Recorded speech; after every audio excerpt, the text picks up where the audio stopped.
What is up, ladies and gentlemen? My name is Anthony, and this is VR 365.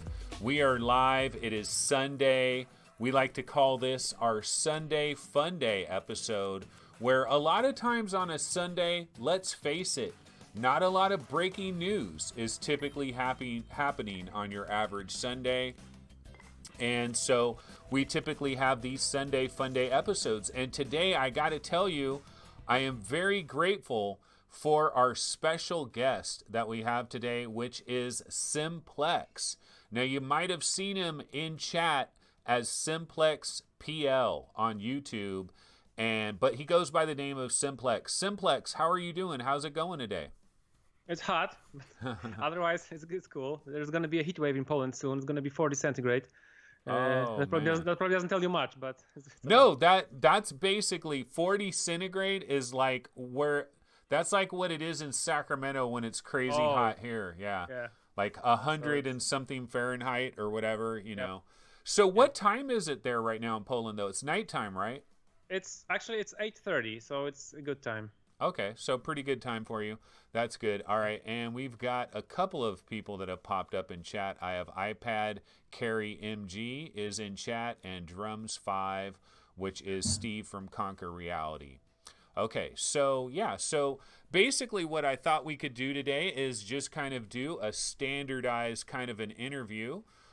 This is the first time I've had Simplex on the show, so we could basically kind of do our initial interview style, which is like the things we ask people when they've been on for the very first time.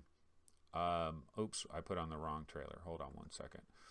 Still getting used to the whole Twitch setup, and this is not my ideal setup for when I have a guest. I gotta create an entirely new setup here for when I have a guest. So it'll get better.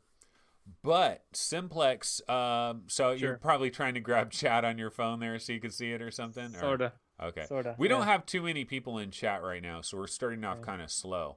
But we do have Starlight PL. I wonder. Oh, that's that's my friend. Okay. He also has PL, a wife. so Poland. Yeah, right? yeah. Exactly.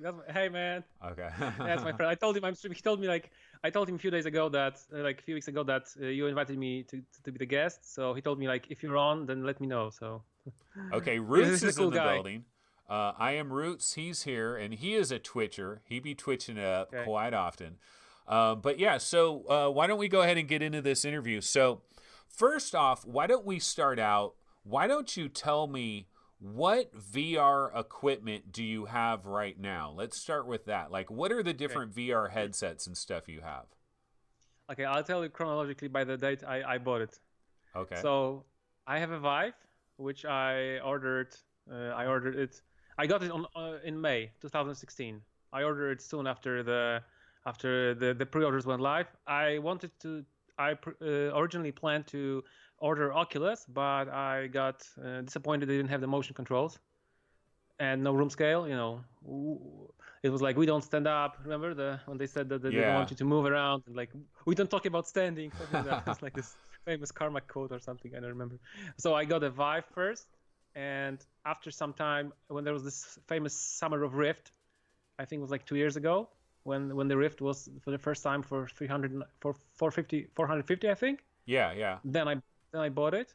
So that was my second. That was my second headset. And next, I took part in the Kickstarter for Pimax. And I actually got a Pimax 5K, and it didn't break. So my Pimax has been working good. So fingers crossed. Ever since I got it, I think it was like in December. Then I got a great deal for PSVR from a friend. So I bought the whole kit with camera and two Move controllers and the second generation PSVR for around $200, I guess, or something like that. Yeah. So it was such a good deal, I just couldn't miss on it. I didn't even have the PS4 at the time. I just pulled the trigger on that, and I bought PS4. And finally, I got my Quest. Okay, so wow, you got it all, man. Yeah. Almost. No, I don't. I don't have Vive Pro because I think it's shit value. Okay. It's totally doesn't. It's not worth it. I'm also on the first wave of pre-orders for Valve Index. Sorry, Anthony. Oh, okay. So you'll be getting that next week, right? Yeah, hopefully. Yes, So it's not like PL is too. they're Yeah. shipping to Poland, or did you have to go Yes, through somebody else? they do. No, Oh. absolutely zero hassle. I even I could even pay in like my national currency. Wow, it's weird to me that like you can order it in Poland, but people in Canada can't order it. Yeah, How weird is it's that? crazy. You can order it in small countries in Europe, like Croatia, or countries Yeah. most people in the States probably never heard of, but you can order it in Canada. It's crazy. Yeah, so Full it's Canucks. yeah.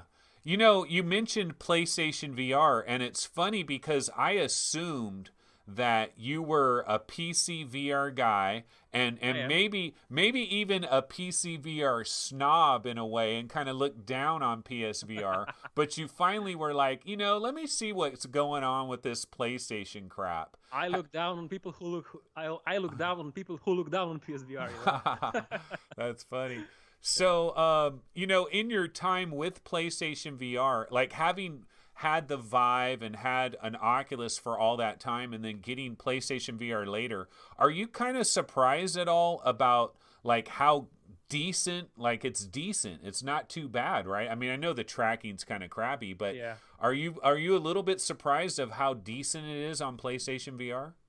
I actually am. I mean, I didn't buy PlayStation VR this time like blind. I already had it borrowed from a friend before. Okay. It's actually a funny story because I tested PSVR when it was released because one of my friends bought it at release. He later returned it, but he invited me and my other friend, who's also a VR nut, and he also ordered a Valve Index, and he has a Vive. So we tested the first demos when the PSVR was released. We tested Thumper, for example, the VR Worlds, and Yeah. I was really really amazed how good it looks, and also, I mean, we all know that PSVR has really great games, the first party games like Astrobot, Blood and Truth.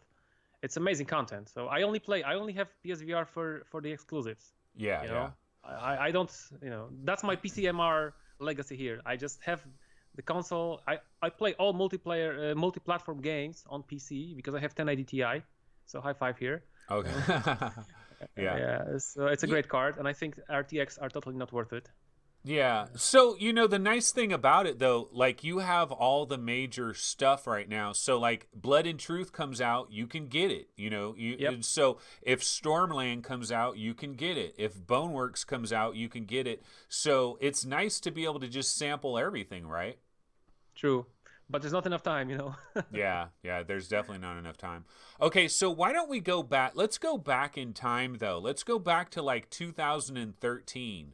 So if you go back to like 2013 or 2012, 2014, before all the VR stuff started happening, what were you playing? Were you playing like Xbox? Were you a PC gamer, a PlayStation gamer? What kind of games were you playing? What were you doing back then?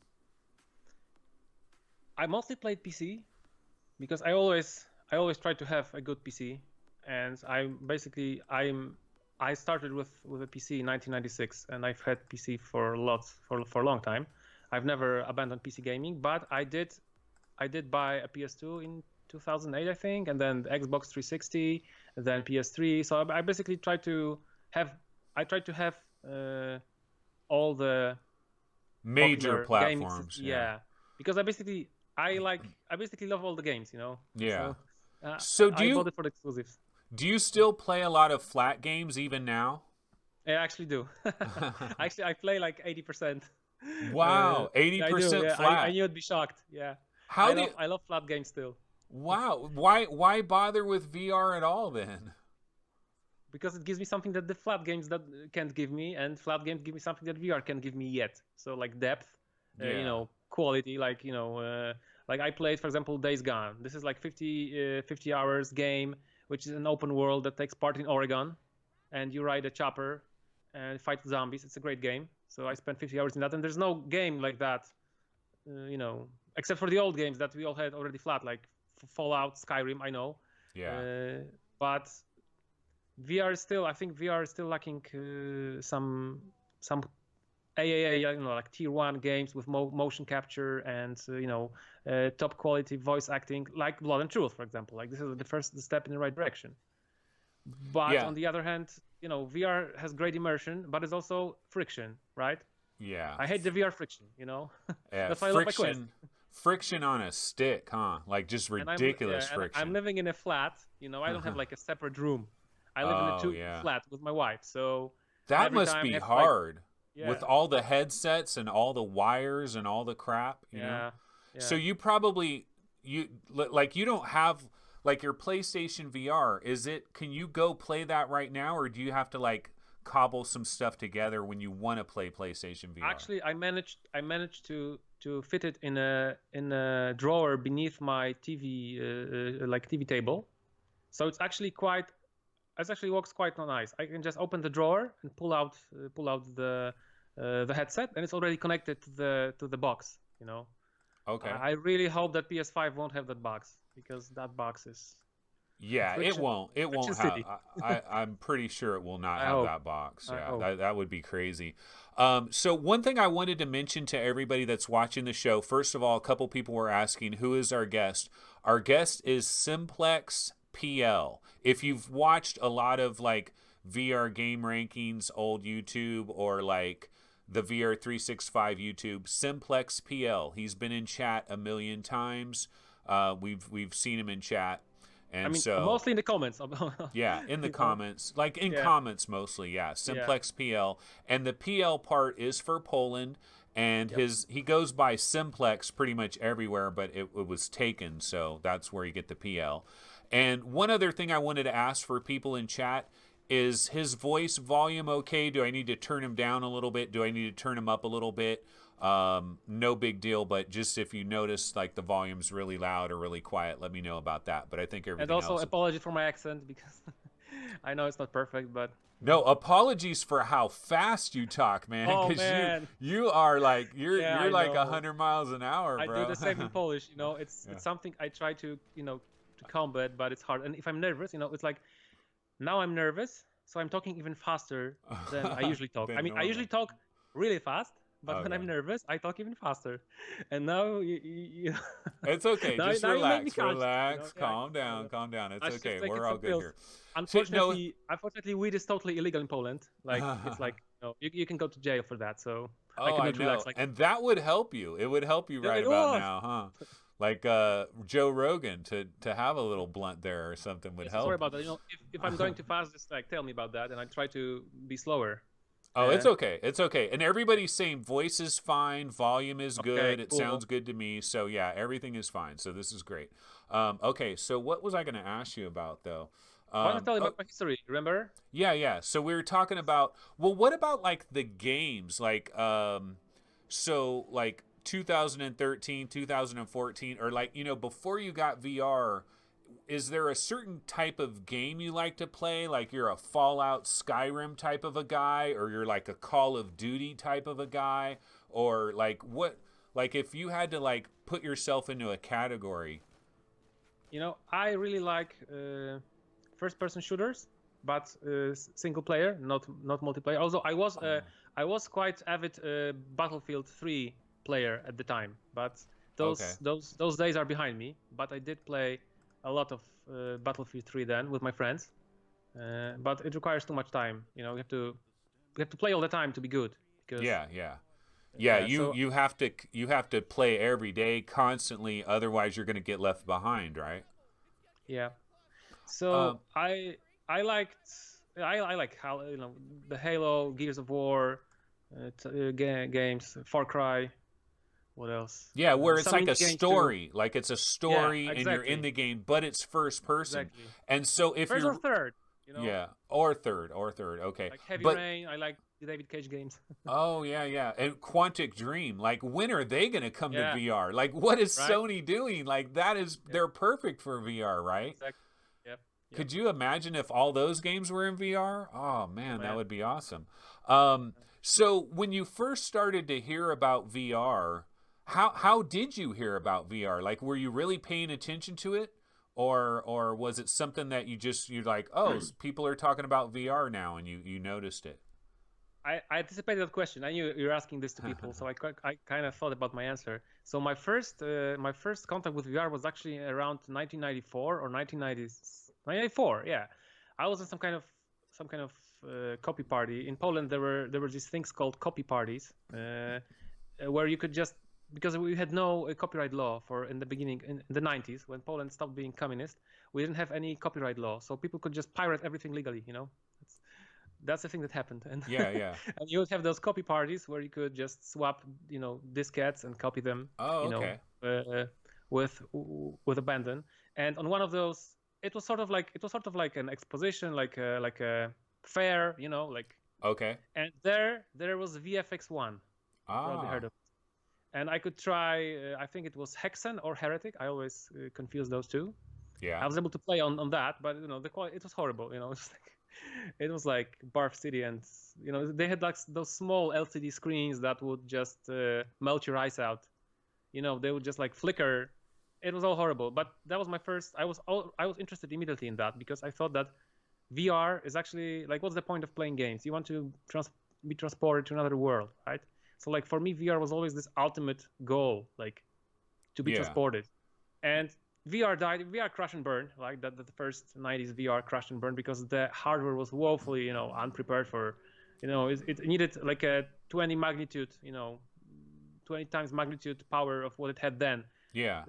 I don't know how people even could, think or believe that VR is going to take off. It was crazy. Hey, wait a minute.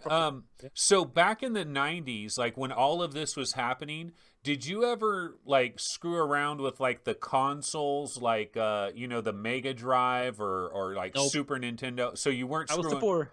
Oh, okay. They were expensive in Poland to have that. Totally. Yeah, you couldn't even like have to import them. Like really, the mainstream gaming in Poland started taking off, I think, around the 2000s. Before that, like in the 90s, Poland was really poor because we were transforming from like a centrally led economy under Soviet Union rule to the free market. So and I was actually living in a small town in the like remote part of Poland. Did you ever hear about like Mega Drive and Super Nintendo and like the original PlayStation? Did you hear about that stuff, or you didn't even hardly hear about it? I did hear about them. I even played. You could actually borrow. We had like places where you could borrow the consoles. Oh, okay. So actually, I would borrow like all. We also had a very funny thing. There's a thing called Pegasus. It's a Nintendo clone. If you ever look it up, it was like very popular in Poland. Yeah. We had like we had everything like 5 to 10 years later than the Western world. Okay. So in the middle of the 90s, some people were still playing Pegasus. Yeah. The reason I bring this up is because back in the 90s, Sega, they had a VR thing. They didn't bring it out, but they had a VR thing, and it was like it was not E3, but it was at the Summer Consumer Electronics Show in Chicago. They showed off the Sega VR, and then the Jaguar, red and black one, right? Yeah, and Atari Jaguar had a VR. They were going to hook up with, I think, VirtuX or whatever, or Virtuality. Virtuality. Yeah, I heard about them. Yeah, and of course the Virtual Boy, right? Yeah, and then the Virtual Boy, obviously. So I never heard of it at the time. Never. Oh, okay. So but that was the first wave of VR. So you were kind of aware of it a little bit way back in that time. Now, going back to like 2013, 2014, or, when the Palmer Luckey thing and John Carmack and Doom, and I don't know, like I found out about VR, I was listening to a Giant Bomb podcast, and Brad Shoemaker of Giant Bomb was at E3 or whatever show it was where Palmer Luckey and John Carmack were doing the Doom, and it was like, taped together, duct tape, barely working, but they had Doom 3 BFG in VR. That's when I found out about the second wave of VR. Well, what about you? I think it was the Kickstarter. Okay. I started hearing about it when the Kickstarter blew up, and Gabe Newell started talking about it, John Carmack. I got excited about it, but I didn't back it. It was a lot of money, and it was still very like early. But I was happy that it took off. And then then I think I started actually following the news. So I was like, reading reviews, watching reviews. I started getting interested in that. And then my friend bought DK2. Oh, okay. And he borrowed it. He lent it to me for a few months actually. Wow. And then That's pretty nice. He was actually, he was working abroad, so he just went abroad and with a laptop, so he couldn't use it anyway. Okay. So he borrowed it, so he lent it to me, and I started using it. So that was my first experience with this, like, second wave of VR was the DK2. Remember there was this experience. There was this Oculus had those demos, right? They removed it after they released the CV1. There was this whole section. I don't remember the name. It was like Tuscany share Oculus.com. Oh, okay. Right, I think, or something. And they had all this, like, lots of demos. Like there was like this one demo which was inspired by The Shining in a hotel room. Oh yeah. No, remember? I didn't. The Tuscany too. Yeah, I didn't. I wasn't into the whole DK1, DK2. I didn't bother with any of that.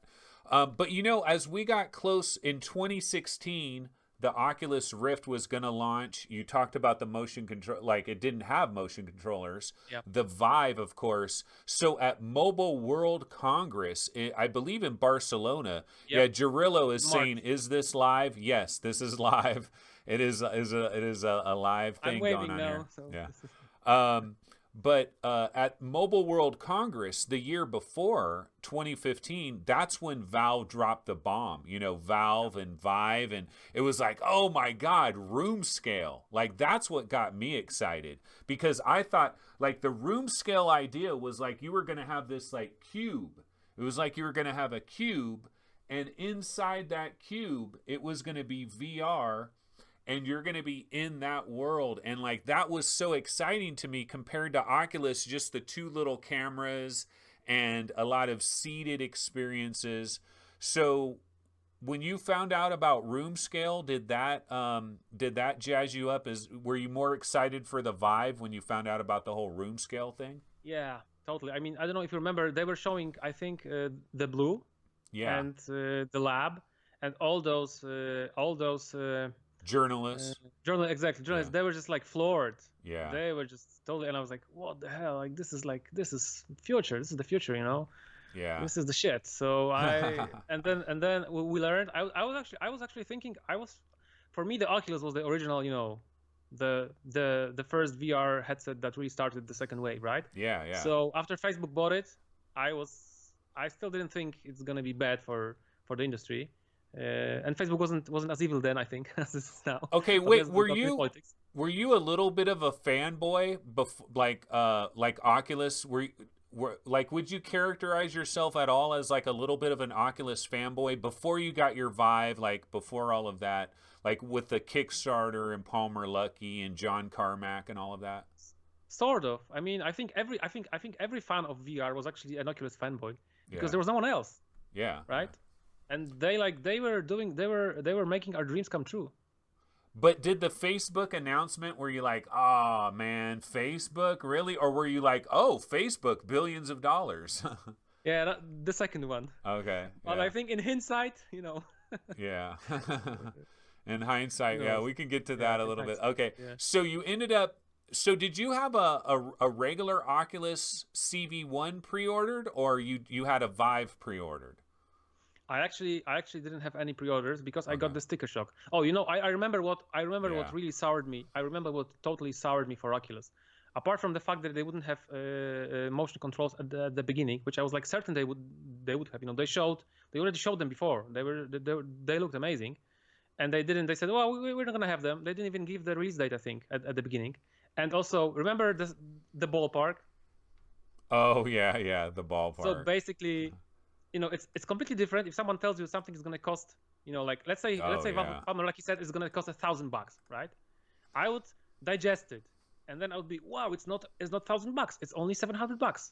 I'm getting it, But he said it's going to be ballpark 350, and then it was 600 or 700. Yeah. In Poland, it was even more. It was the tax, In Poland, it was I think like $900 or something. It was crazy. Yeah. So I just said, no, I'm not gonna buy it. And it only had one camera. Do you remember? Oh yeah, yeah.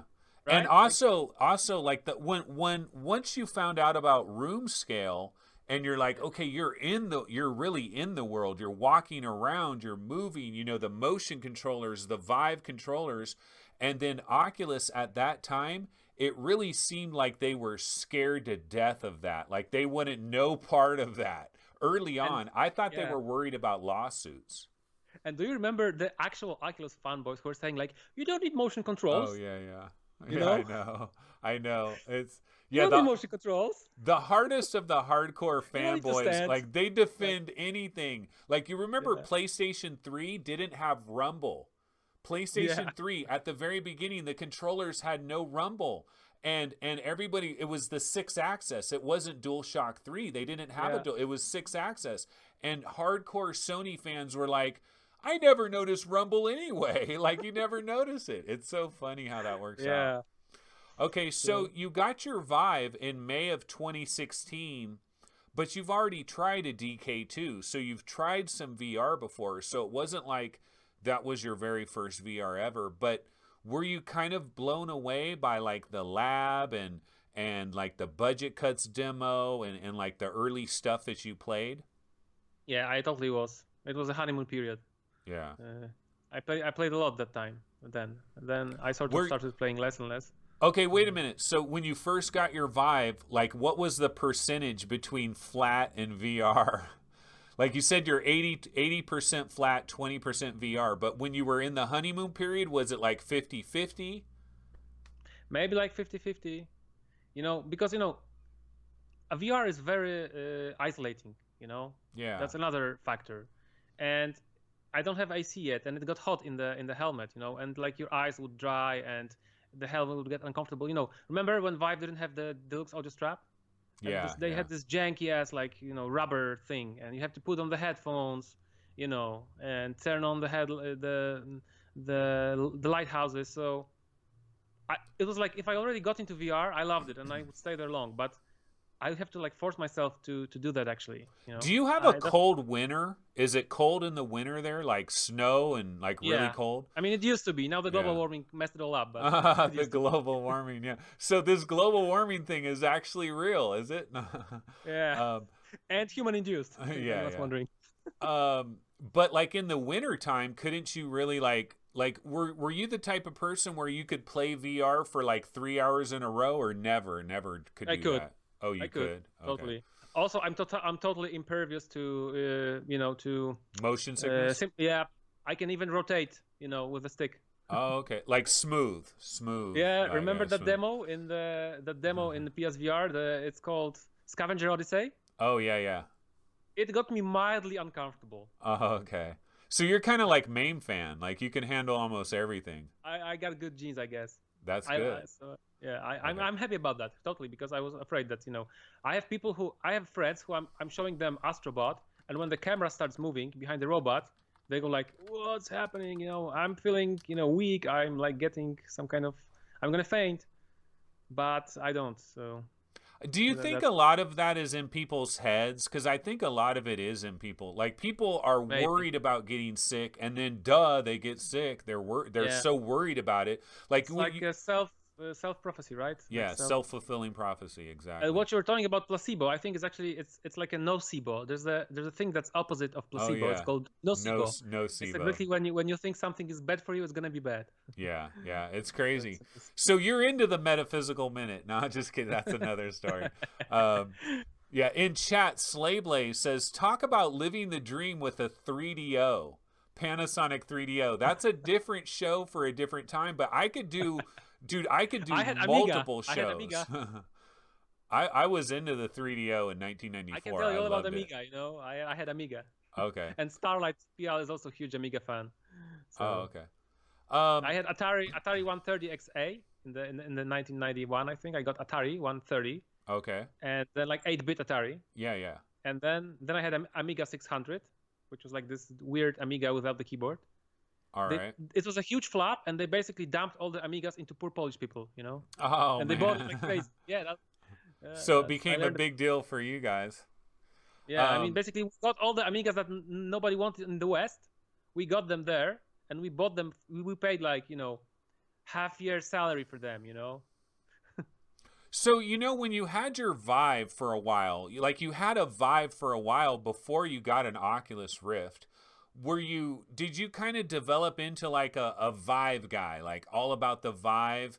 And were you kind of like, Rift, no Rift? But then the price got so low, you're like, the hell with it. Let me try the Rift. Or were you just open to everything? I was actually envious of the touch. When they had people much had better touch. Yeah, when touch finally came out, it turned out to be the best, the best motion control, right, on the market, right? And still probably the best, right? The first one. Yeah, because the second, don't get me started on the touch and Oculus Quest. Okay. So yeah, I kind of, I started using Revive, but the Revive was junky. So Yeah. I invite the exclusives, right? I invite the headphones, integrated headphones. Yeah. I invite the touch controllers. So, I love Vive. I hate HTC, Yeah. No, did you ever have to buy like additional controllers from HTC, or did you ever have problems with anything? Knock on wood, nothing happened to me. Oh. But my friend Star IPL, look, he bought a Vive.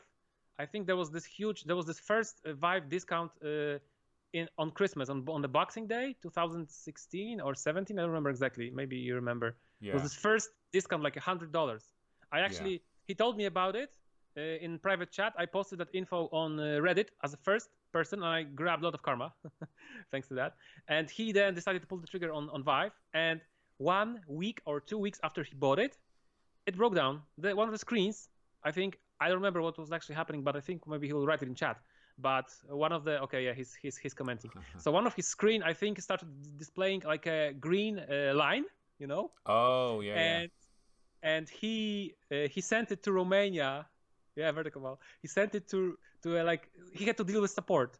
He sent it to Romania. They were checking. There was like a huge support center in Romania. It wasn't even HTC. It was outsourced. Yeah. And they was jerking him around. Like he had to contact them every day. Like, where's my Vive? What's happening? In the end, it all turned out well, because he got a new Vive, but I think he waited for about 2 months for it. And he bought a 7 euro hardware, which broke down 2 weeks after he bought it, and then he had to wait 2 months to get a replacement. Yeah. So that's HTC for you. Yeah, definitely. Okay, so you had a Rift and a Vive for a while. You also got PlayStation VR, but tell us about the Pimax thing. So you kickstarted Pimax. Or I mean, you backed Pimax right away. So now when you play VR games, like PC VR games, what are you primarily using? What are you playing on? I am primarily using Pimax. Okay. If I'm playing PC VR, but since I got my Quest, I'm only playing the Quest and PSVR, So really? Just because of the pure convenience of it? Yep. What about the comfort issue of the Quest? Like a lot of people, like myself personally, I can't really play the Quest for more than about 40 minutes, and then it starts to like just wear on me. Yeah, it's a bit similar here. I honestly don't understand. Like we're always saying, like, who are they testing it on? Like people from another like alternative dimension, Yeah, or they just decided, look, it's just, or maybe all their testing was like for a half an hour, and you're fine for a half an hour. Yeah. But you know what I think? You may be right, because maybe they figured we are targeting casuals, people who will not going to be in the VR for more than 30 minutes, and those people will not notice.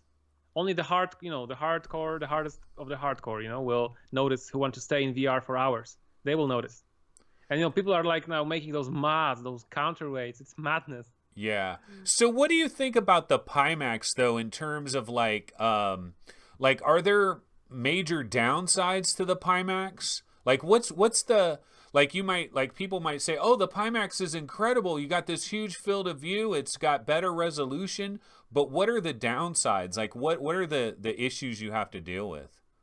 The jank, they have this whole separate layer, like their own software you have to install, like the PI tool or whatever. Yeah, the PI tool. Yeah, it's junk. It's you have there are those games that are not optimized for the canted displays, right? Yeah. So they won't work well if you don't enable an option in Pimax. But you have to remember which games can work without enabling this option, and which games can work, need that option. It should be like an automatic thing. The Pi tool sees the exe file, right? Yeah. Which is loading, and it just changes it. But no, you have to do it manually. Then you have to restart Steam. Oh, it didn't work, so you have to restart Pimax too, Pi tool too. Oh, it didn't work, so restart the whole computer, and then it works. Sometimes you have to restart Steam VR. Sometimes you have to restart Pi tool. Sometimes both. Sometimes you need to restart the whole computer. Do you still have your CV1 right now? I do. What about I don't have it here, but okay. But what about like a friend. Rift S and all that? You just didn't bother with that? No, because you know what? I figured that if I'm going to buy, I already have too many headsets, Yeah, yeah. And I figured if I'm going to buy Index I bought Index and with Knuckles, right? With Index controllers. So I figured I don't need Rift S. I don't need it. First of all, it has those bad controllers, right? It has inside out, and I'm not a big. I accept inside out in Quest because it's mobile, so there's no any other way around it. But I think that for PC VR, still the tracking with the sensors, the lighthouse tracking, I think is actually the best it's the best in class. But if you're not like an Onward guy or a Pavlov guy, like can't you like mostly be okay? No. I do play some Onward in co-op, Okay. So, and even in Beat Saber, even in Beat Saber, I notice sometimes Quest is losing tracking, Yeah. So. Okay, so so you still have a Rift CV1, but you're not using it right now. I want to sell it.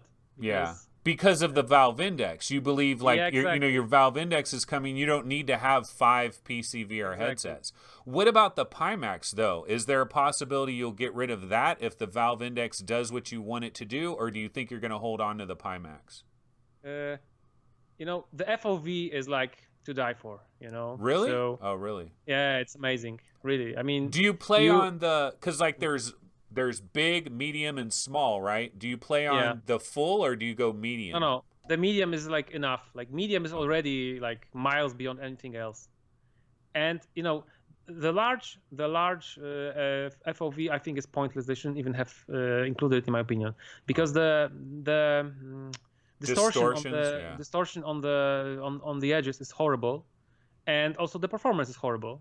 And you actually don't see, like, your eyes don't see anything there, you just see like movement, so it's overkill. So I'm using the center portion, and it's good. I mean, at the beginning when I first started it, I noticed that when I first just ran the first time I used it ever, I noticed that there's a huge distortion on the edges, and I thought, oh well, I'll just move to the medium one, and then I was like, oh, and then it turned out it was the medium one. Oh. So it's actually something your brain like adapts to, Oh. So really, you start to not notice it anymore. Exactly. After a while. Your brain just sort of filters it out.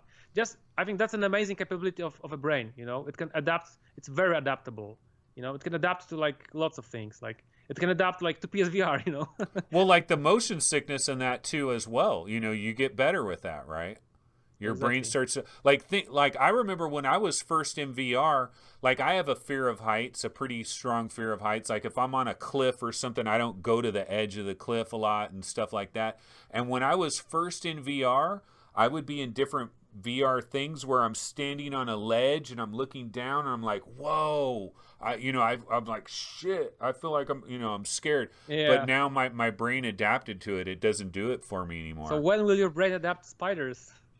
I don't know. Well, no, so it kind of adapts to spiders, because when I look at the spiders, like I was playing Face Your Fears 2 on the Quest, and I don't want to spoil it, but there's this one part where there are spiders, right? And at the very start, they're little spiders, and they're just these little spiders, and I'm looking at them, and my brain, like something in my brain is like, that's not a real spider, don't worry about it.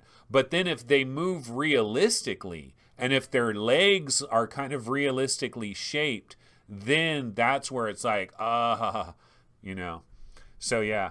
Okay, so, but thinking about all these PC VR headsets, so you seem like you're very into this, like you want to find the ideal headset, right? Yeah, I You're was chasing chasing this the high. dream. Yeah, You're chasing the exactly. dream. What about Reverb? What about Cosmos? What about 2160p? What about all of that? I mean, I ignored Vive Pro because I thought that the resolution bump is Not enough. insignificant compared to the price they were asking, and they didn't change the lenses. I also ignored, all the Odyssey Plus. I tested it actually, I'm Odyssey surprised Plus, I you, think. so you tried it. You tried that out? You know what? I mean, WMR. I don't believe in that. I Yeah. mean, I don't like it. The I'm controllers, the The inside controls are, out. oh man, Yeah. yeah. The Okay. controls, the inside out, the yeah, mostly that. The tracking. They said I'm tracking the controllers. The fact that that's WMR, which is another layer. Yeah. I already had a layer, with Pimax. So Did you no, try thank you. the Odyssey Plus with Oh, the also I forgot to screen? mention you cannot buy Odyssey Plus in Europe, right? Yeah, yeah. So I tried it from a guy who actually imported it. But if they don't want to sell it to me, they're lost. Did you think it was soft, like blur, like almost A blurry bit, because of the filter? yeah. Yeah. It was, and I also heard horror stories from comfort point of view. Yeah, yeah. I heard that, like, remember, like, some of the guys from the podcast, from the VR Roundtable. I think it was Steve, or not Yeah. Steve, Gary, or no Steve. He had to sell it, right, or something. Yeah, So just all a lot of this, people. A lot of people have had exactly. comfort. So I said, why risk? Like, why import it, from like states and then not be able to return it? So just like too much risk, like totally not worth it. Okay, so when you find out about the reverb, is it because it's Windows mixed reality, or Yeah, just like, I just don't want controllers, to deal with it? exactly. It's all the same, And But LCD optics, all those issues, right? But do you watch like MRTV and you see him like, oh my God, the resolution, this is a game changer. Like, DCS World. Yeah, and now please click my affiliate link to Amazon link and buy HP Reverb. So you think that's what it is? No, I mean, no, I don't want to sound negative because Yeah. I think the MRTV guys, Sebastian's doing a great job, and he's my neighbor because he's from Germany. So Yeah, yeah. But I'm skeptical. I'm not playing simulators, Yeah. So I didn't play Elite Dangerous. So for me, it's like it's too much. And can you actually buy it? Yeah. Okay, so Can what you? about like the Vive Cosmos? Like what the Vive Cosmos? Well, we're still waiting for the information. HTC, Maybe, man. maybe we get it next week, right? It's HTC. No, I know, but the controller's way better, right? Hopefully. Now it's don't got know. 6 cameras. I'm all into that index, man. Oh, okay. So you're all I about have- the index? Yeah, I have my base stations actually drilled into the walls.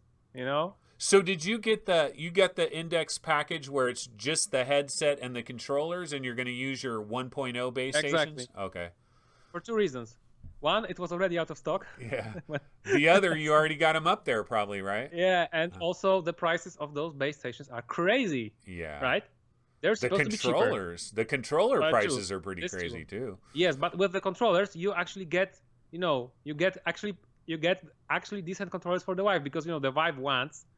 I remember what you always said, that they were amazing when they came out, but then They're big giant things. You're like, what are Exactly. these big giant Yeah. things? But when they first came out, they were like, Yeah. oh shit, this is Star Yes. Trek, exactly this. Yeah. So I'm all into index. I'm just hoping that the FOV in the index is gonna be big enough that I won't feel it's a huge step down from Pimax, because then I will be able to sell it without any Yeah. like. I'm worried for you because, like, did you see the deep dive or whatever they called? Yes. Yeah, where they explain And it. they said I already had the 6mm. I know what you're talking about. Yeah. I already have the 6mm, cover. So I already had my eyeballs. I actually, I used to wear glasses. And Yeah. I actually had a LASIK surgery done. Ah. So that Well, helped you out. So yeah. just for VR, just so you can get your Almost, eyes like, closer? Not just Okay. for VR. Now, are you going to have your eyelashes removed so they yeah, don't and tickle my you? eyelids, man. Yeah. Yeah. So that could be a concern, especially for you. Like, you've got the Pimax. Steve is going to be in the same situation. It's one thing, you get accustomed to something, and now you're going to step down a little bit in FOV. But do you think all the clarity, the low persistence, what about the refresh rate? So you got a 1080 Ti? Yep. Do you think the 1080 Ti is going to be enough for that, for the 144 hertz, or you're going to have to find games that are simple to run at 144 hertz? Yeah, I'm glad that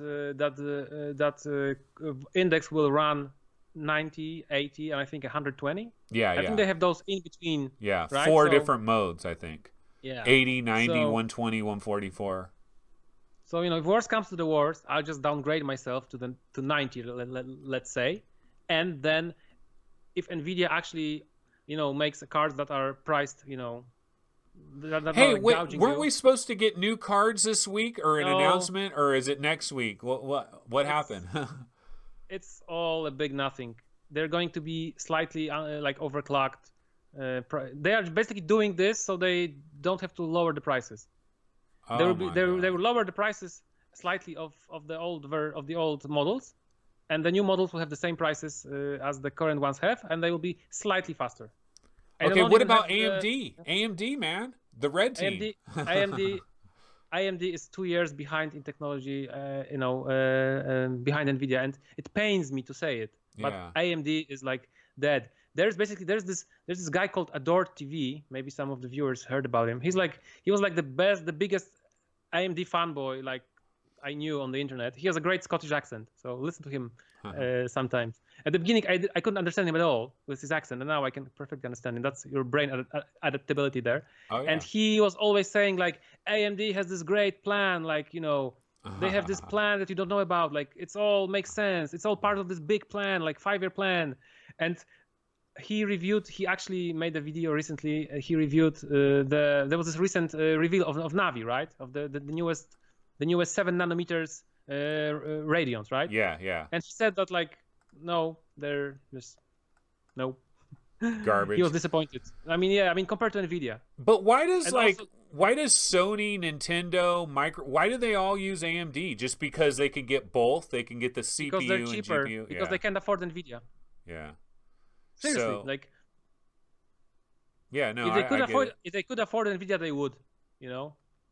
Yeah. PlayStation. That's the sad truth. 3 had NVIDIA, right? Was it PlayStation 3 had NVIDIA? It did. Yeah. Actually, but that was so long. That was such a long time ago that actually AMD was better then. I think it was even not AMD then, because remember there was this company ATI. I think it's Canadian. AMD bought it, and What about Intel? They're going to make discrete graphics cards. Yeah, they already tried once, so. Well, they got to do something because NVIDIA. I'm cheering for them. I'm cheering for AMD. I'm cheering for NVIDIA because I'm cheering for Intel. I'm cheering for AMD. Because NVIDIA has the monopoly, and you see the results. Like prices of 2080 of the Turing series are just crazy. I just didn't buy it. I think no one should buy those cards. Because by buying them, you are showing NVIDIA that you are willing to pay crazy prices. Yeah, I remember the old days. Okay, so do you remember 3DFX, like Voodoo and all that? The Voodoo 3DFX, like back in the late 90s, or the original Half-Life. I dreamed of having it. I couldn't afford it. But see, I was a PC gamer back then, right? And I would always get new video cards, but I had a rule. I would not buy any video card over like $350. So I was always getting new video cards, but I wouldn't go over $350. Now, like you got it, like it's out of, like it's not even, like I can't even imagine $1,400 for a 2080 Ti or $1,300 or whatever it is. And then the improvement is small. Like it's a small improvement. You got a 1080 Ti, you're not getting much of a bonus. You know how much improvement you're getting when you buy 2080 Ti? Around 30%. This is laughable, Yeah. And it has the same amount of VRAM as 1080 Ti, and it costs $1,100 or something. Like this is just pure madness, I'm hoping that that the next generation of NVIDIA cards, the 7 nanometer cards, will be cheaper, or at least they will offer a huger performance, boost over my card, so it will warrant buying. At least 50%. It has to be at least 50%, or I'm not buying it. The 144 hertz, right, for the Valve Index. If you reproject, you could be at like 72 hertz, Exactly. right? Oh yeah, that's a great. So you could play a lot of stuff at 72 hertz reprojected Yep. to 144. It might still look pretty good and Exactly. feel pretty good, you know. So beyond the Valve Index, so like you're going to get your Valve Index, you hope that all of it works together. I mean, this thing is heavy. What about because like it's almost 2 pounds, but the way they balance it's all about the weight distribution, man. It's all about the weight distribution. But everybody has a different sized head, our eye boxes, our cheekbones, everything is different. Did you see this? Sorry for interrupting you. Did you see this fitting guide for the Valve Index? Yeah. No, I haven't seen that. You should see it. They have they have a fitting guide which has 4 or 5 steps. Wow. It shows you. Yeah, it's on the support page. It was like it made rounds on Reddit a few days ago. They have a fitting guide for Index and for Knuckles, and this tells you they put a lot of thought into comfort. Like, you know, they're going to have a comfort deep dive soon. I'm hoping, right? So I'm really thinking they've been working. Like Valve have been working on VR since 2012 at least, right? Yeah. They're almost last to it, but they put most time and research and money into it, you know, in the long run. So maybe I'm hyping myself up too much. Maybe I'm looking like a Gabe and fanboy now, but I really think that they really did their homework. It like does sound, like, but are you a God rays guy though? Because it sounds like the God rays, like the glare, is still going to be a pretty big problem. Actually, they never bothered me that much. I hate screen door effect. Okay. Yeah, God rays don't bother me that much either. That's where I kind of feel lucky about that. But I wonder about Gary and like especially Gary. Oh man, he notices God rays like immediately. Like some people, like Ben Lang of Road to VR, always talks about God rays. I think some people just immediately notice the God rays and the glare, and they can't forget about it. And other people, like I notice it for a second, and then I get into the experience, and it's all good. Okay, why don't we talk about the Oculus Quest for a little bit? So here you are. You're this PC VR guy. You got a 1080 Ti. You're kind of maybe a slight PC VR snob in a certain way, maybe a little bit. Yep. And here's this Oculus Quest. Now, did you decide to get one because of like everybody's like excited about it, or like did you get caught up in the excitement of this like new mainstream product, or did you really have a desire to get it? Like why did you get a Quest if you're like this PC VR guy? Because one of the reasons was to easy demo it to people. Oh, okay. But that's of course not the only one. But yeah. I had the friction, like I told you, right? I would have to force myself to go into VR. I would have to like move furniture and reset my restart the computer, check the cables, everything, right? So I figured that Quest is going to do away with all that, and I'm very happy with my Quest. I mean, all my expectations were met. The comfort is not there, the controllers are not the best, but I've been mostly playing Quest ever since I bought it. Only Quest. I paid again for Beat Saber because I love it, and I actually made some nice high scores on the leaderboards. Oh. Maybe not the top 10, although I was like top 8 I think once for like a very short time. But I'm playing lots of Beat Saber. About the Quest, right? Buying it in Poland, was there any problem at all, or was it easy as pie to buy it in Poland? Easy. It was already easy as pie to buy Oculus, the first Oculus Rift in 2016. Okay. Did you have to pay like a lot of extra taxes or like a higher price, or it was pretty much the same as everybody in Europe? I only had to pay the same price as whole Europe, 450 euros, free shipping. I think they ship it from Holland. And you got the 64 gig? Yep. It was too much. I think 100 euros. For 100 euros, you can buy a 1 terabyte SSD drive. Yeah. But what about like as far as like the like how much storage did you have before you started putting games and stuff? Was it like 64 gigs or like 40, 45, 46, something? Okay. But I just figured that the Quest is already a sort of like a whim for me. I already have all those headsets, so I'm not going to. If I'm buying it on a whim, I'm not going to pay a lot for it. I just went for the cheaper options, and I can always delete some games. And it turned out that those games are crazily small, right? Yeah, yeah. So it works out pretty good. It works out pretty good. Yeah. And were you surprised, like demo? Well, okay, wait, hold on. So on the Oculus, you had an Oculus account, so you had Robo Recall. Yep. You had a lot of this stuff, so you got some cross buy. Was that also part of your thinking? Is like, I'm going to have a lot of games right away, even because of cross buy? It was. I actually got Superhot because I backed Superhot on the Kickstarter, the original game, the 2D game. Oh, okay. And Superhot is also Polish. It's a Polish developer. So yeah. Wizards 2 is from a Polish developer, if you didn't know. We're super cold.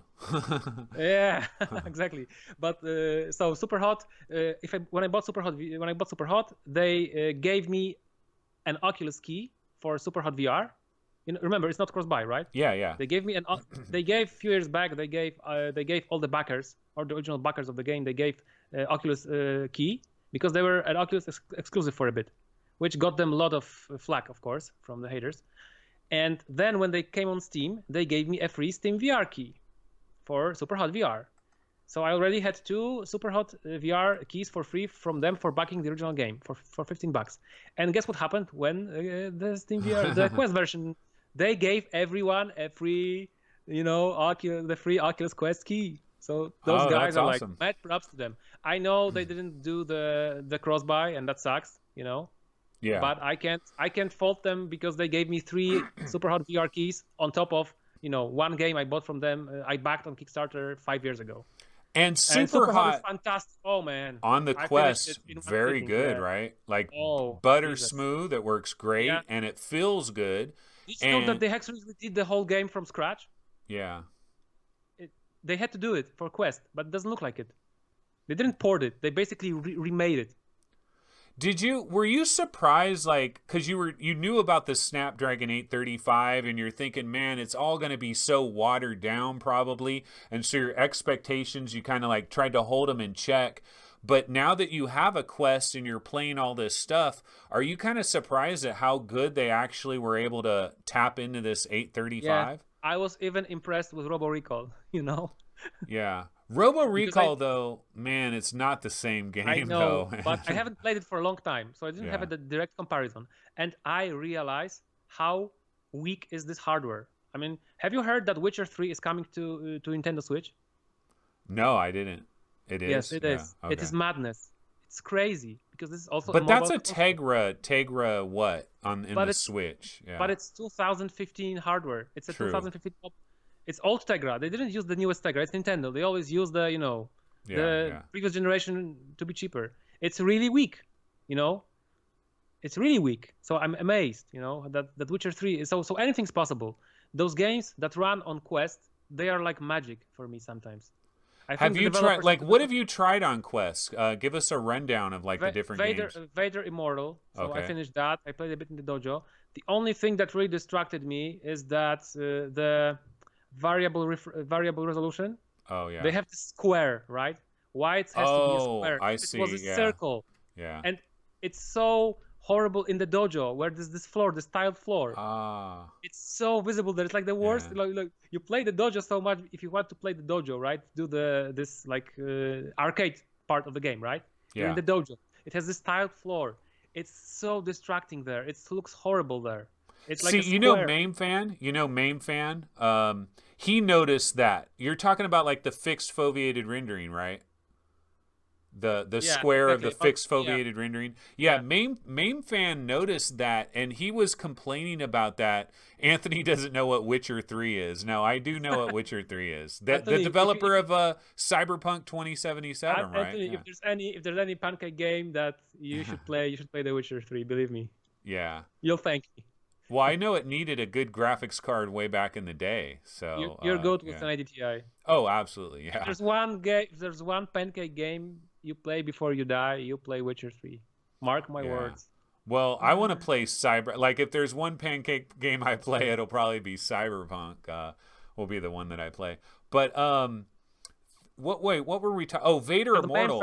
But main fan was... Yeah, main fan and the foveated rendering. Did you try Vader Immortal at all since it's come on Rift? Have you tried it like on a Pimax or anything? Or my Rift is on a loan, and I don't want to try anything before I get my index. I figured it makes no sense for me. Oh, okay. Yeah, I just remembered. One of the reasons I'm not touching PC VR now is that I'm waiting for index. So why play an inferior experience if in like a week I can play on index, you know? Oh, okay. So that's why you're kind of questing it up quite a bit, playing a lot of Quest. I'm playing Blood and Truth now, so... By the way, how did you manage to get through the door? What were you missing? Okay, so here's the thing about Blood and Truth. Let me grab the trailer real quick and throw it on the screen for a second here. Blood and Truth, where are you? Oops, I went past it. Here it is. Okay, yeah. Okay, so the video that I did, that was dumb. I feel embarrassed because, you know what? I was in that section and it was like telling me to reload, and I'm like, okay, I reloaded. But what I didn't realize is you had to do the little, you know, the other kind of reload where you're holding the both guns, you got a clip, and you're, you know, it's as you're holding a gun and you have a clip, you do the I didn't realize that.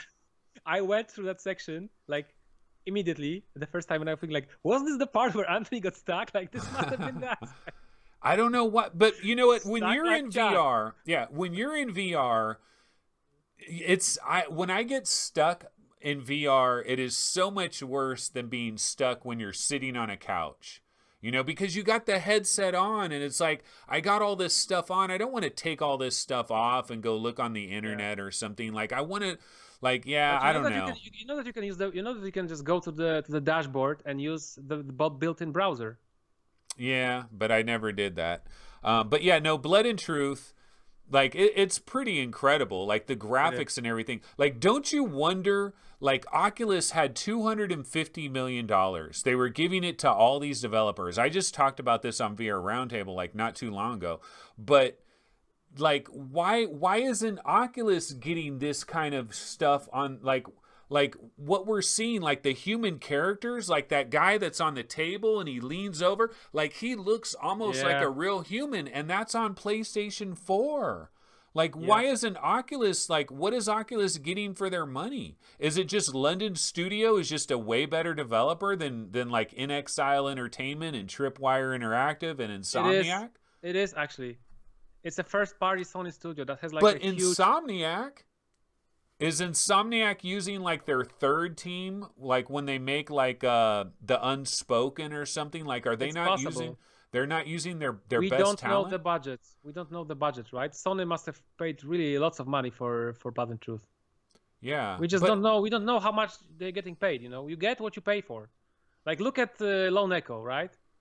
Well, Lone Echo's a good example. That's where they did get something pretty amazing. Yeah, like Lone Echo only one person is there. Yeah, Lone Echo is pretty, but Lone Echo, I mean, you're in a science fiction movie in Lone Echo. Yeah. Like, you're really in a movie. It might not be the most exciting science fiction movie, but you're in a science fiction movie. Like, did we ever get something better than Lone Echo? Like, since Lone Echo came out, like for PC VR, did we? I don't think so. Not really, no. Maybe Stormland will be that game. Well, Asgard's Wrath, like the graphics of Asgard's Wrath is next level. Like, I don't think I have the newest trailer that they have for that. It was in the, Tested, Jeremy and Norman Chan, Jeremy Williams and Norman Chan of Tested. You know, that show Projections. Yeah, did you ever watch that? Because they had Asgard's Wrath in there. And the graphics, oh my God, like the graphics are even better, you know, like you look at the ground, like the wet ground, and just like, see, when I was looking at it, I was like, oh yeah, graphics, but this is just going to be a whack and slasher. But I think it's going to be better than that. Like, I'm hoping like 30 hours. Yeah. So, what are you most excited for, like, upcoming games?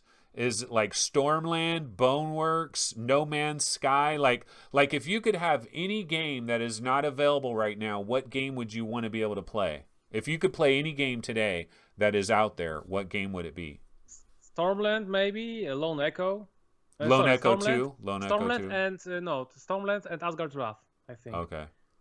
I'm actually excited for this game that's going to be $20. What was? Oh, Defector. Defector. Yeah. I'm afraid of it because the price is going to be short, but it looked cool too. But can it be as good as Blood and Truth? Because you've already seen what Blood and Truth. It's kind of very similar style, right? Yeah, we'll see. This will be a great comparison. What about Boneworks? I mean, you're a Valve Index guy. Like, shouldn't you be right, Boneworks all the way? But Boneworks still looks a bit like tech demo. I'm afraid it's going to be very tech demo-y.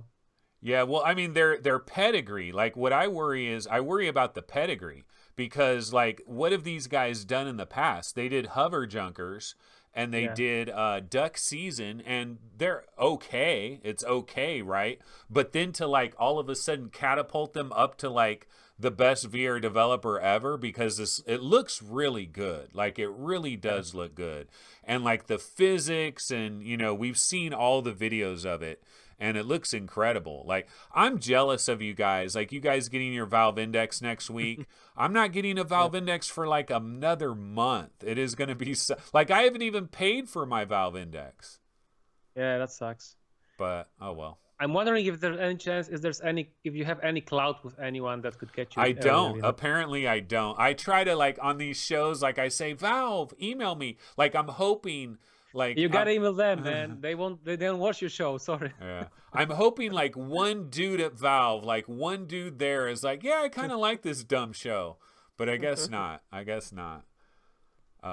I think we have to be more proactive. Maybe try to contact another well-known YouTuber that likes you, basically, and then try to ask him for a favor. It's funny. There's actually a few big YouTubers that actually watch me for some reason. Like, they like my show, but none of my shows do anything. But they like my show. I don't understand it. But maybe it's because I just like talk.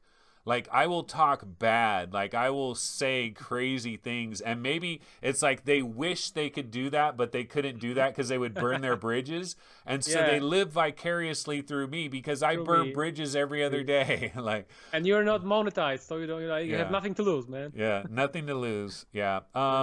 Is there any other games like you're waiting on? I'm trying to think what other upcoming. Actually, we could go to the Webby and we could check out the upcoming games. Let's do that. Refresh my memory. Yeah, hold on. I have such a huge backlog. I have such an incredible backlog of VR games that's, oh my god. Yeah. So here I have a top 100. This is our top 100 most wanted PSVR games, or not PC VR games. And so No Man's Sky, Stormland, Aspire 1, Asgard, After the Fall. Oh yeah, Espire 1. So at E3, everybody was like, this is the best game they've ever seen or something, like, which is kind of weird. I was actually cheering Aspire 1 since day one, because I remember their announcement. It was like 2 years ago. It was one guy. He just did it all by himself, Yeah. And he didn't even have funding. He had nothing. And look where he's now. Yeah, because the name was different. It wasn't Digital Load. I forget what. No, the original name was like, one guy. Espire 1 was the name of the developer too, and then now they made it. And so Tripwire Interactive, they must have like saw what this guy was doing, and they're like, yeah, we're gonna publish that. This game looks good, and Tripwire Interactive has helped them with this game. I went to GDC and I played Espire 1.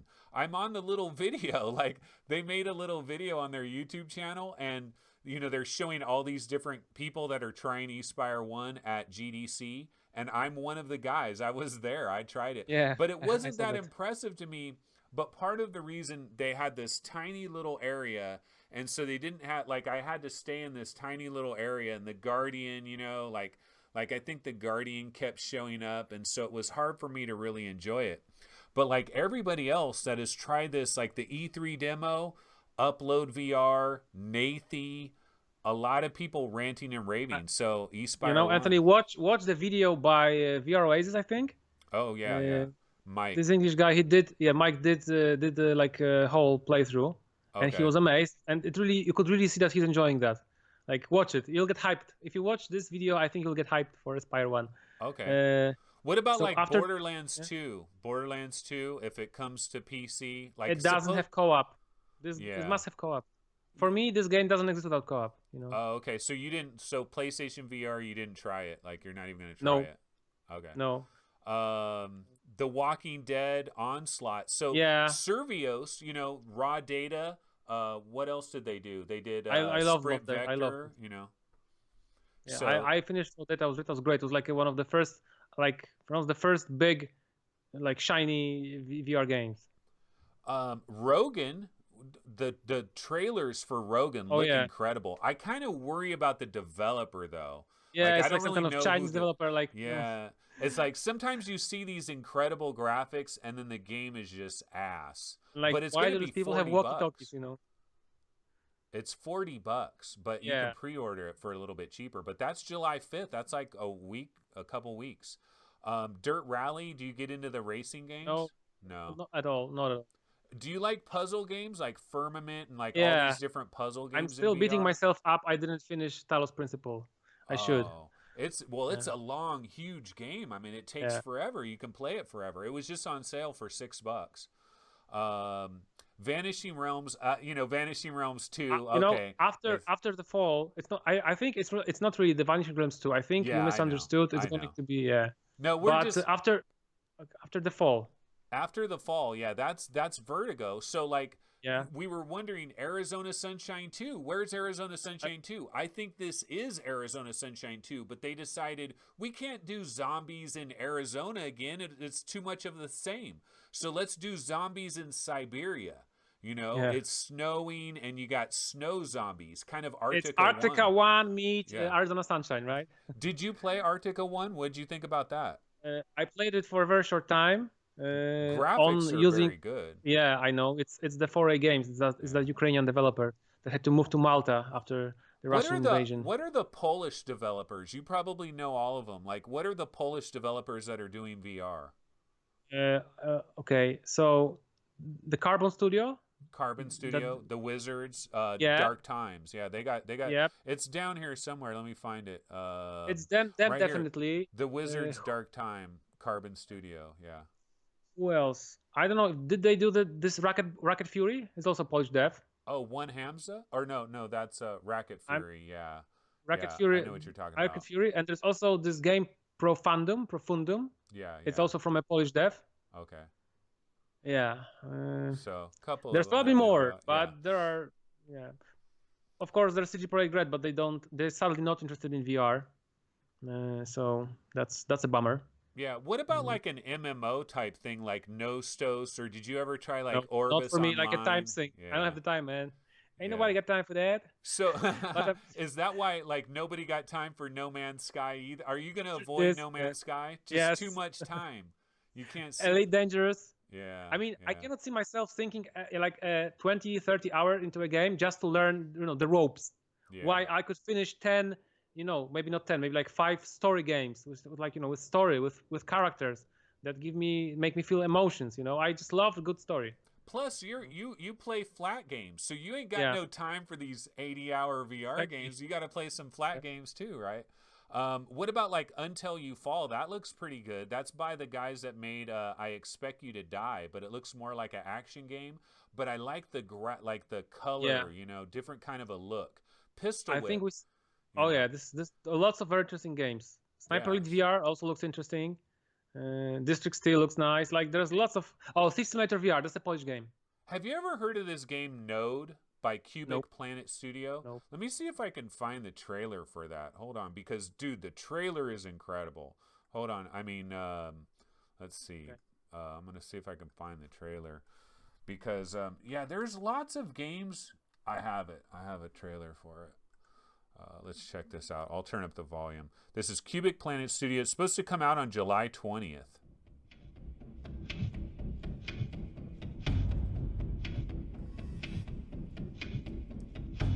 I just like the graphics, It reminds me of like an old PC VR game or something. This is the trailer? Yeah. Okay.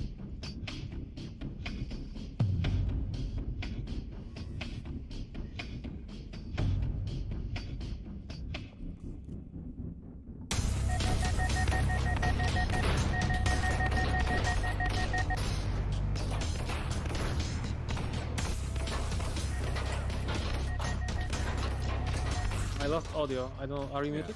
See these are these weird these weird little alien guys. It looks amazing. Yeah, I mean, look at the shadows and everything. It looks like man. it isn't gonna run in VR. Yeah. You know, but and like that's like the menu system and everything. But anyway, this is one of, I love the lighting, the way it glows everywhere, the shadows and the lighting. I think this looks really good.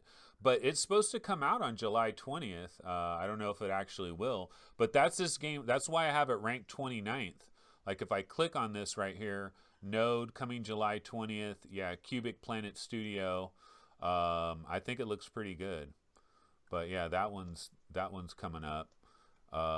There's a dude. We got like an avalanche of games that are coming. Battle Wake is coming this summer. Vertigo 2. Did you ever play the first Vertigo? It was by that I did. Zalubu Productions. Okay, you know, it's okay. Titan Arena. I was amazed it was made by one guy. Yeah. And he's like 17 years old. Greg's VR is giving me some some pain for not enjoying racing games. Sorry, man. I just don't enjoy racing games. Yeah. I enjoy like an arcade racing game. Like if it's arcade style. Like did you ever, like on Xbox, you know the one game I would love in VR? Forza Horizon. Did you ever play any of the Forza Horizon games? Yeah. Actually that's the only racing game that I can play.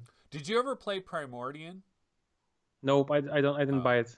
Because I know it was made by one dev. Yeah, and he used to work at Blizzard, and they got a new game called Disciples of Dawn. You had a great interview with him. Yeah, I got to have him on again because he could talk more about his new game. Did you ever play like Pixel Ripped or any of these like little platformers? Nope. Okay, nope. But you did like Astrobot on PlayStation VR. I did. Yeah, I loved it.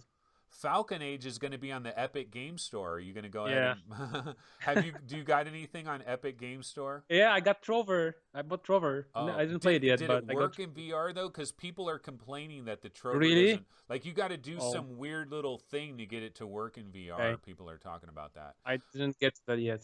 But yeah, there's a lot. I mean, there's a lot of stuff coming. Like we ranked 100 games, and like normally when you get down here, like it's kind of goes crappy, but there's still a lot of interesting things that are coming. So anyway, yeah, there's a lot of stuff out there.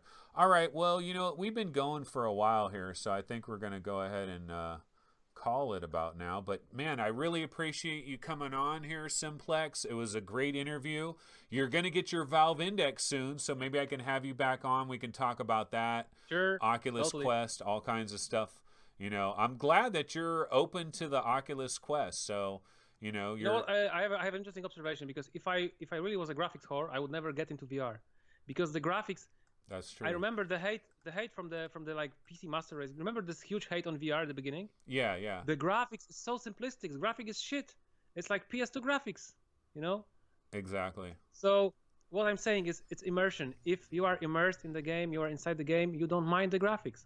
Well, you can be an immersion whore. So if you're an immersion whore, you know, then you're torn. You're like an immersion whore. You're a graphics whore. What do? You know. Basically, I'm getting my graphics whore, like, you know, shot. Let's say, you know, in PC VR in flat, and I'm getting my immersion, you know, in VR. So the best of both worlds. Unfortunately, I just cannot do flat anymore. I tried. I played, you know, it was Horizon Zero Dawn. Yeah, I finished, PlayStation 4. I have a platinum on it. It's a beautiful game. I mean, gorgeous. And I played it on a big 4K TV. Yeah, me too. And it looked great, but I just couldn't do it. All right. Spider-Man. Spider-Man. Last thing about Quest. I hate the wires. So the lack of wires was also a huge deal for me. Yeah, you know, actually, right quick, before we bounce out of here, let me just ask you, like, the $64 million question. I mean, this is the biggest question in the world, right? It's like, you know, you have some friends, you let them try VR, and they're like, yeah, it's cool, but they don't buy anything VR, you know, and they're not thinking, like, they forgot about VR. They don't even think about it anymore. What is it that is going to take VR over the edge? Like, what is the key ingredient? Do we need like full 220 degrees? Do we need 16K per each eye, like where the resolution is photoreal? Apple has to do it. Apple has to do it? Maybe. Sort of. But Apple will never do it. They'll never do this. They'll Remember do the AR. notch? Like, imagine what would happen if if any other phone manufacturer created a phone with a notch. What would happen? It would be hated. I see. Apple did it. Everyone's copying Apple. The notch is great. It's amazing. So it's just all about that, huh? It's all about the image of it. Like they make Also, it look cool and shiny. Yes, but also if you get to the point where you just put on small glasses that cost $100, and you have perfect like hand tracking. So like 25 years, 25 years. How long is this going to take? Like it must be absolutely frictionless, cheap, like totally, And at any point you can just turn it off and see the real world. You cannot be isolated.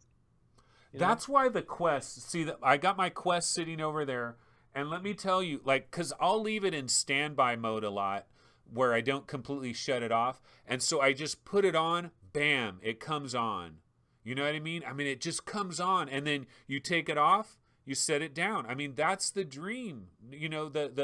There's very little friction. You take your Quest, you can go to another room, and it takes like 1 minute, and you make a play space. Bam, you got it up and running. Yep, that's amazing. But Anthony, be careful about leaving it turned on, because I read about one guy on the Reddit wrote that he left it like that, and it somehow stayed turned on. I don't know if there's some glitch of the sensor or something, and this white Oculus logo on black screen burned into his screen. Oh my God, yeah. Well, they better take care of, Oculus better handle that. But yeah, I didn't buy it at like a Best Buy with a protection plan like Gaming Science Teacher. That might have been a good idea, actually. All right. Also, about the Apple, about the Apple's last thing, even if it's going to be $2,000, people are still going to buy it. Yeah. Well, that's going to be their AR glasses. And Facebook, like they talked about Oculus Connect 6, right? It's September 25th, September 26th. A lot of AR. They might drop a lot of AR. Nostradamus Jr. Yeah, no, I still think AR is going to be good, but like I think it's like 5 years behind VR. So it's like we need another 5 years just for AR to get where this is. So it's going to be a while. True. But all right, guys, that's basically going to do it. So Simplex, I'm going to go ahead and hang up on you, but thank you so much. I absolutely appreciate it. This was fun, and I'm definitely going to have you. Yeah, I'm going to have you on again because I like your style, man. You're funny. I like it. So we can have some good conversations. Thanks, all right. I also like your style a lot. That's why I watch you. Okay, take it easy, man. I'll see you next time. Bye. Okay. Bye. Bye. Bye, guys. All right, that was Simplex. Yeah, that was cool. I like that. Oh wait, let me get back. Okay, here's my standard scene right here, my standard kind of a Twitch scene. And I got to tell you, it's crazy because there will always be these people, they contact me, they like, I want to come on your show. I want to come on your show. Let me come on your show sometimes. And sometimes I worry because you just never know, man. You never know, like, is the person going to come on and they're not going to be able to put a couple of sentences together or they're going to, like, I don't know. You just never know what you're going to get when you've never talked to somebody in real life. And Simplex, great, awesome guest. I mean, very fast talker, and he's like thinking a million miles a minute, and he's talking about this and bad chemistry. Maybe you have bad chemistry, it doesn't work out. You just never know with these things. But yeah, that was a good guest. So we're definitely going to have him back on again. I really like that. And so many other things I wanted to talk to him about, but it's just the conversation went in all kinds of different ways, and we just kind of flowed with it.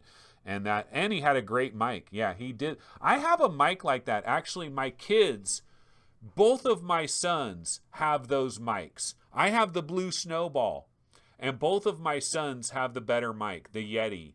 And I've thought about borrowing one of their Yetis just to see, like, would it sound all that much better? But I haven't done it yet. But yeah, no, I don't have the Yeti.